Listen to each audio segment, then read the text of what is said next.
Selamat datang para penjelajah ilmu. Hari ini kita akan memulai petualangan seru dalam dunia model pembelajaran yang penuh warna dan keceriaan. Saya adalah pemandu acara yang siap membawa kalian melintasi berbagai model pembelajaran yang menarik dan menginspirasi.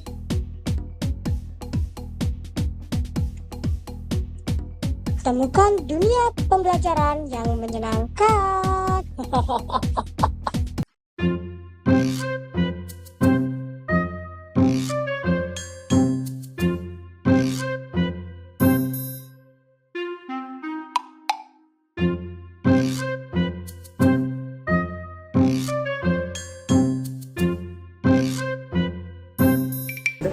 Halo penjelajah pengetahuan, saya adalah model pembelajaran Inquiry.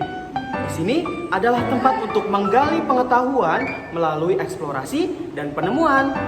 Jadi, bersiaplah untuk sensasi belajar yang mendalam dan menyenangkan.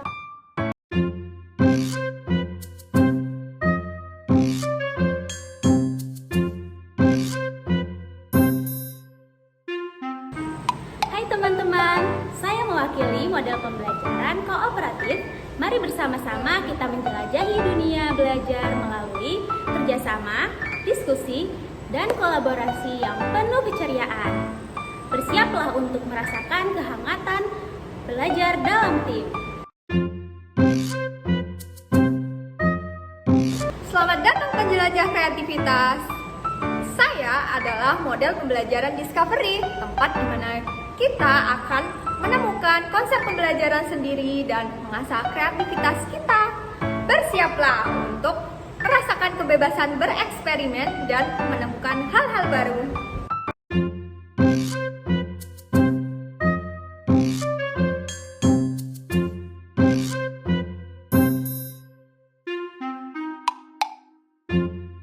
Ayo teman-teman, saya mewakili model pembelajaran berbasis masalah.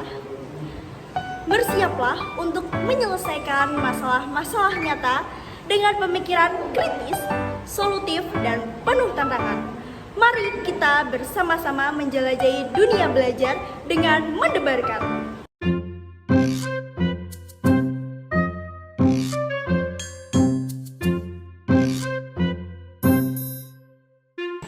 Mari menjelajahi Project Based Learning. Dengan kreativitas, kerja tim, dan semangat juang, kita akan menyelesaikan semua proyek-proyek yang menarik dan bermanfaat. Bersiaplah untuk merasakan kegembiraan dalam belajar sambil berkontribusi dengan masyarakat.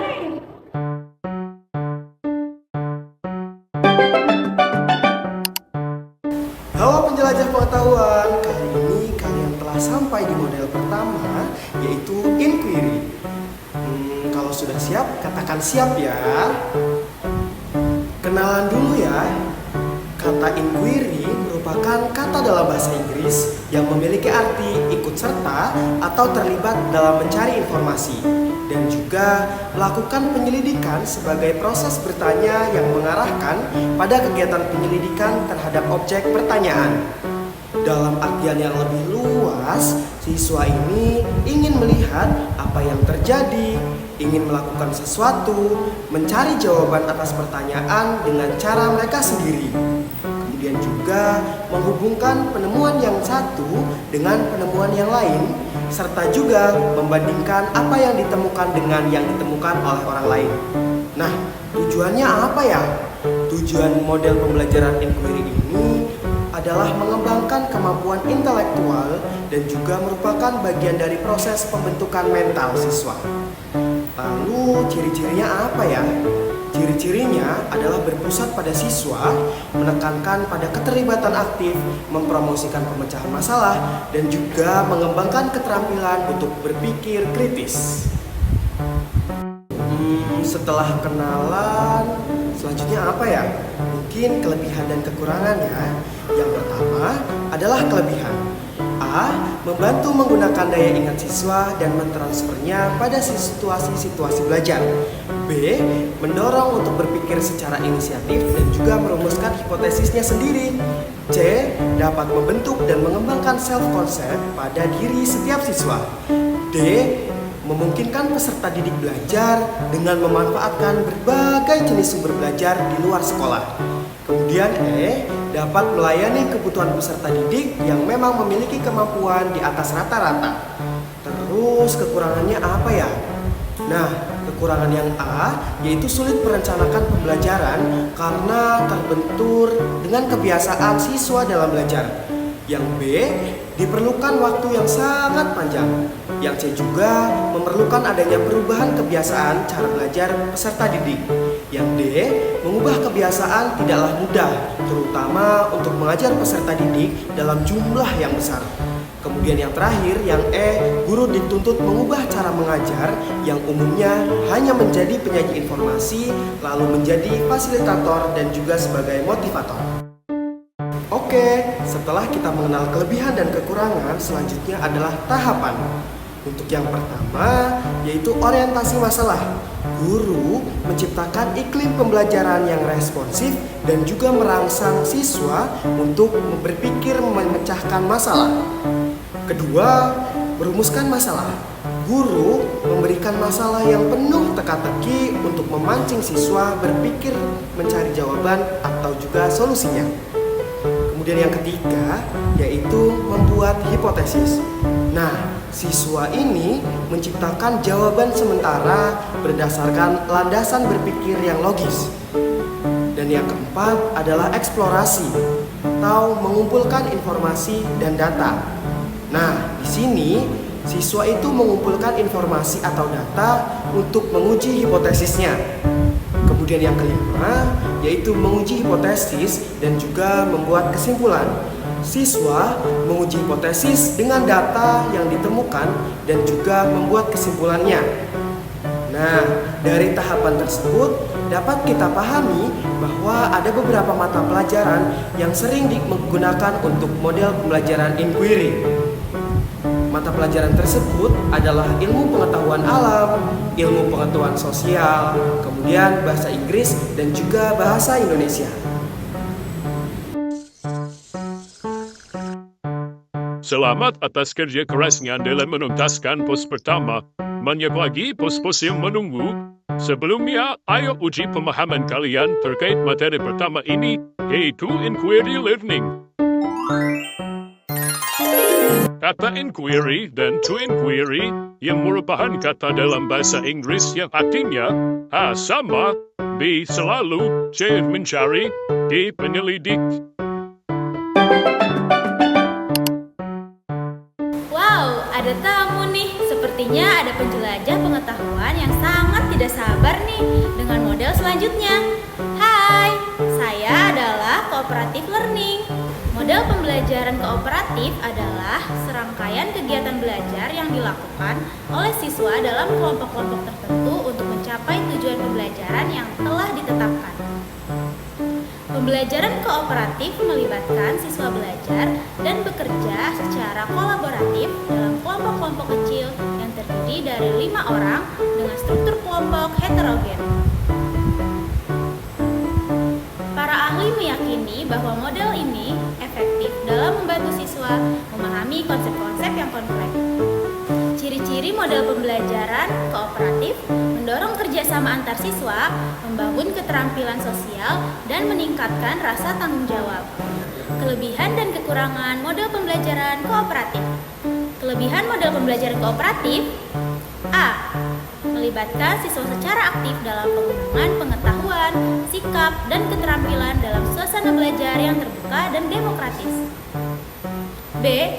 Mengembangkan potensi diri siswa secara optimal. C. Membangun sikap, nilai, dan keterampilan sosial yang dapat diterapkan dalam kehidupan masyarakat. D. Mengaktifkan peran siswa sebagai tutor sebaya bagi siswa lainnya. E. Melatih siswa dalam bekerja sama untuk mencapai kesuksesan kelompok. Kekurangan model pembelajaran kooperatif: A. Membutuhkan persiapan yang matang dari guru yang memakan waktu dan tenaga. B. Topik permasalahan dalam diskusi kelompok dapat menjadi luas dan tidak sesuai dengan waktu yang ditentukan. C. ada risiko dominasi oleh satu individu dalam diskusi kelas yang menyebabkan siswa lain menjadi pasif. Selanjutnya, tahapan model pembelajaran kooperatif. Yang pertama, menyampaikan tujuan dan memotivasi siswa. Yang kedua, menyajikan informasi. Yang ketiga, mengorganisir siswa ke dalam kelompok belajar. Keempat, membimbing kerja kelompok dan belajar. Kelima, evaluasi hasil belajar atau presentasi kelompok. Dan yang keenam, memberikan penghargaan atas upaya hasil belajar individu dan kelompok. Lalu, model pembelajaran kooperatif ini cocok untuk mata pelajaran IPS, seni, dan pendidikan kewarganegaraan, serta beberapa mata pelajaran dengan sebuah studi kasus sosial. Pos 2 sudah dilalui dengan hebat. Nyalakan semangat dulu untuk pos selanjutnya. Selamat menjelajahi pengetahuan. Sama seperti pos sebelumnya, ayo uji pemahaman dengan soal berikut. Apa ciri-ciri dari pelaksanaan model pembelajaran kooperatif? A. Berpusat pada siswa. B. Mengembangkan keterampilan observasi. C. Mendorong kerjasama antar siswa.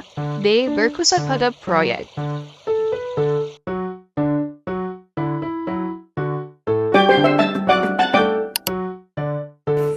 Hai, halo petualang hebat. Masih semangat dong pastinya, karena kalian sudah sampai di pertengahan jalan ini.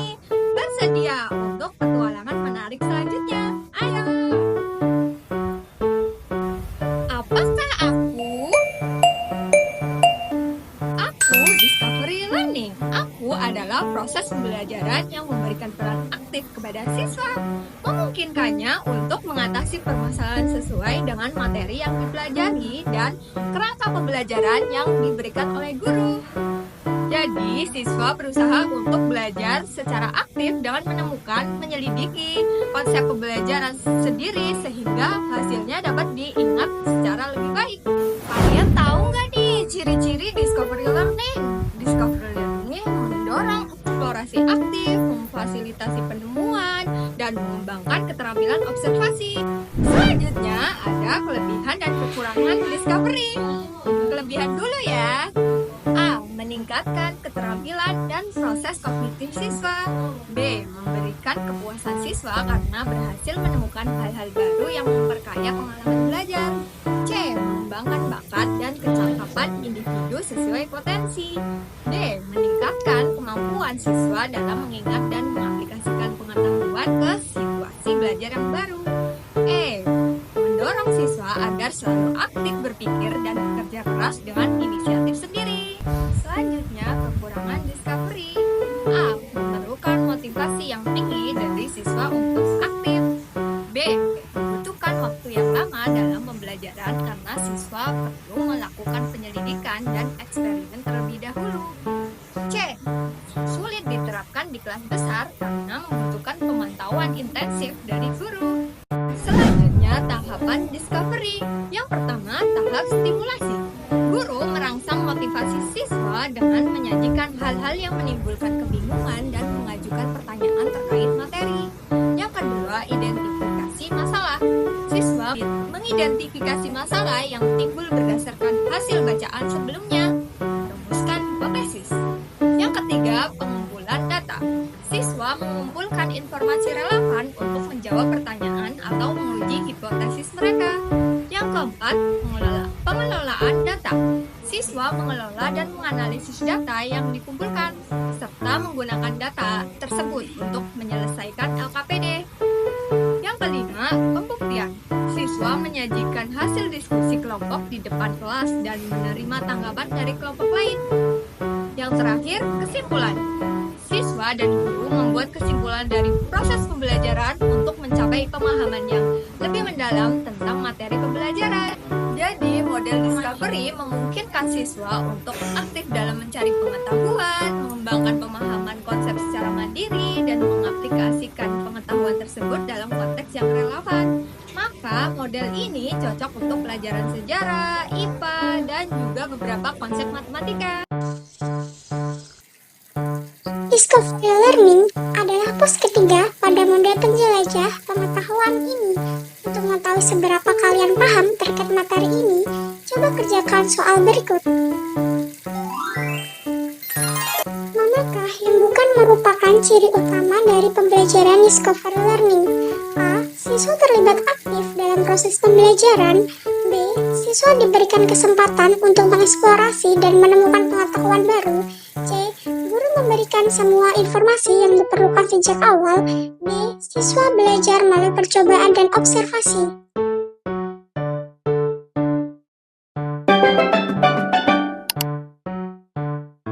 Halo petualang tangguh, setelah beberapa pos telah berlalu, kini sampailah kalian di pos 4 bersama saya, yaitu model pembelajaran berbasis masalah. Langsung aja ya, let's go guys, ayo. Aku ini apa sih? Aku model berbasis masalah yang merupakan pembelajaran peserta didik untuk memecahkan sebuah permasalahan di dunia nyata. Dalam permasalahan ini bertujuan untuk membuat peserta didik tertarik pada pembelajaran yang dimaksud. Tujuan problem based learning ini membantu menggali kreativitas peserta didik dalam berpikir dan memotivasi peserta didik untuk terus belajar. Nah, apa sih ciri-cirinya? Ciri-ciriku ini yaitu menekankan pada pemecahan masalah, mengaitkan pembelajaran dengan konteks nyata, dan mempromosikan keterampilan berpikir kritis. Oke, selanjutnya kita masuk kepada kelebihan dan kekurangan. Yang pertama ada kelebihan problem based learning. Yang A, meningkatkan daya ingat informasi, motivasi, aktivitas siswa. Yang B, memberikan kesempatan untuk mengaplikasikan pengetahuan dalam kehidupan nyata. Dan yang C, mengembangkan kemampuan berpikir kritis dan menyesuaikan diri dengan pengetahuan baru. Selanjutnya ada kekurangan dari problem based learning sendiri. Nah, yang A, menjadi kesulitan ketika siswa mungkin enggan untuk mencoba karena kurangnya percaya diri. Nah, yang B, memerlukan waktu persiapan yang tidak singkat. Nah, yang C, memerlukan sumber daya yang signifikan seperti waktu, tenaga pengajar yang terlatih, dan akses materi yang relevan. Nah, yang D, memerlukan fasilitator yang kuat untuk memandu proses pembelajaran. Kurangnya keterampilan dan komitmen fasilitator dapat mengurangi efektivitas. Selanjutnya masuk kepada tahap-tahapan. Yang pertama, orientasi masalah. Peserta didik mempelajari penyebab permasalahan, dijelaskan tujuan pembelajaran, logistik, dan motivasi untuk aktif terlibat. Nah, yang kedua, mengorganisir peserta didik untuk meneliti. Nah, ini peserta didik mencari sumber informasi terkait permasalahan, mengembangkan keterampilan mengamati, bertanya, merencanakan, melaksanakan percobaan, dan berkomunikasi. Nah, yang ketiga, penyelidikan mandiri atau berkelompok. Peserta didik ini merencanakan penyelidikan untuk membuktikan hipotesis dengan bantuan teori dari berbagai sumber untuk mendorong pengumpulan informasi dan eksperimen. Nah, yang keempat, mengembangkan dan menyajikan hasil penelitian. Peserta didik ini mencari solusi berdasarkan data penyelidikan, menyimpulkan dalam laporan tertulis ataupun lisan. Nah, selanjutnya ada analisis dan evaluasi pemecahan dari masalah. Peserta didik ini mengevaluasi solusi berdasarkan masukan dari pengajar atau kelompok lain, mengembangkan keterampilan berkomunikasi dan penerapan konsep. Nah, perlu diketahui bahwa model ini sangat efektif ketika disandingkan dengan mata pelajaran seperti pembelajaran ekonomi, geografis, dan kewirausahaan. Selamat datang di pengujian pemahaman. Kalian sudah hebat dalam menjelajahi di pos 4. Untuk itu, uji pemahaman kalian melalui pertanyaan berikut. Peserta didik mengevaluasi solusi berdasarkan masukan dari pengajar atau kelompok lain, mengembangkan keterampilan berkomunikasi dan penerapan konsep. Dari definisi tersebut merupakan pengertian dari tahapan bagian A. Orientasi, B. Mengembangkan dan menyajikan hasil penelitian, C. Penyelidikan mandiri atau kelompok, D. Analisis dan evaluasi pemecahan masalah.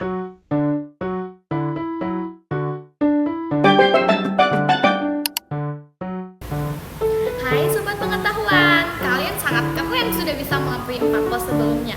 Sehingga sampailah kalian di pos terakhir, yaitu model PJBL ini? Masih harus semangat dong. Oke, mari kita berjelajah. Apa sih AMBO ini?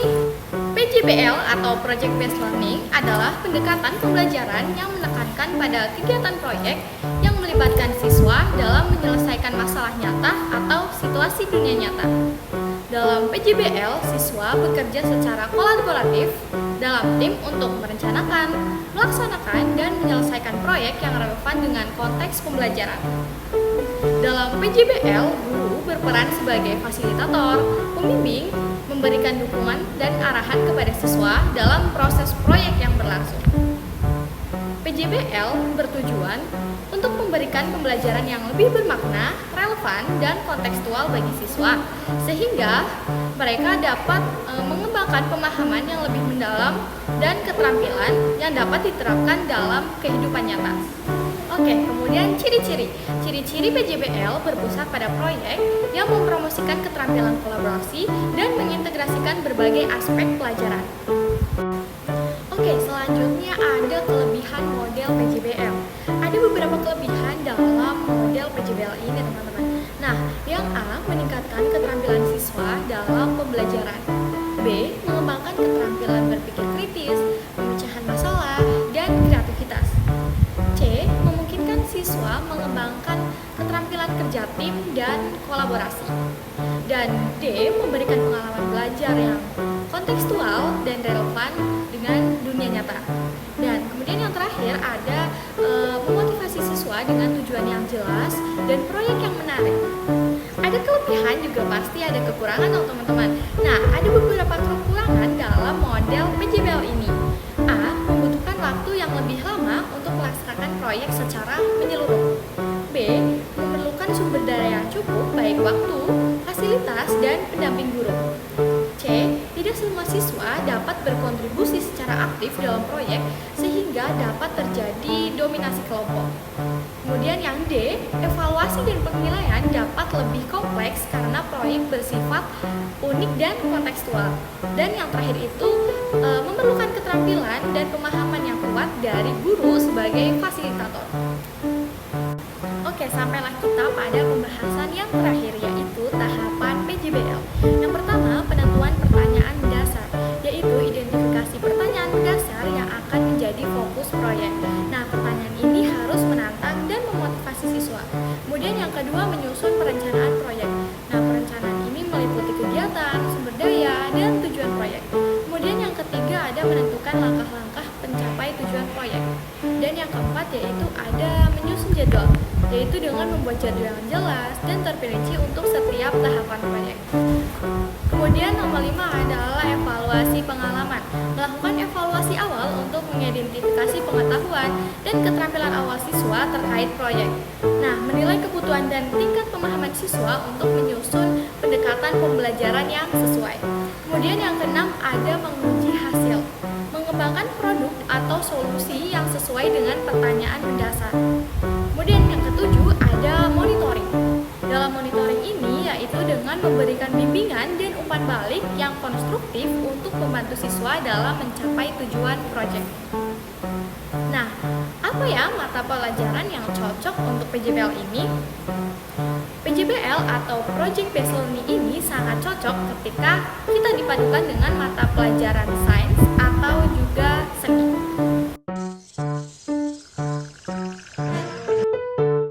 Setelah kelima pos sudah dilalui, dan kini adalah soal terakhir yang harus kalian hadapi untuk menuntaskan penjelajahan ini. Jadi, ayo tuntaskan tantangan terakhir ini. Selamat dan semangat!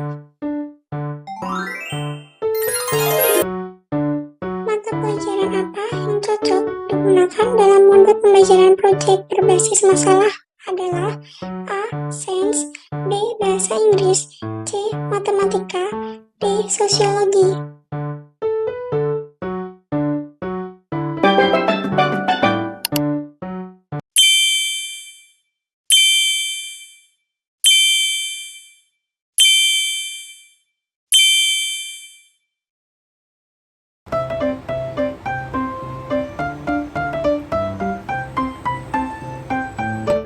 Petualangan model pembelajaran, temukan dunia belajar.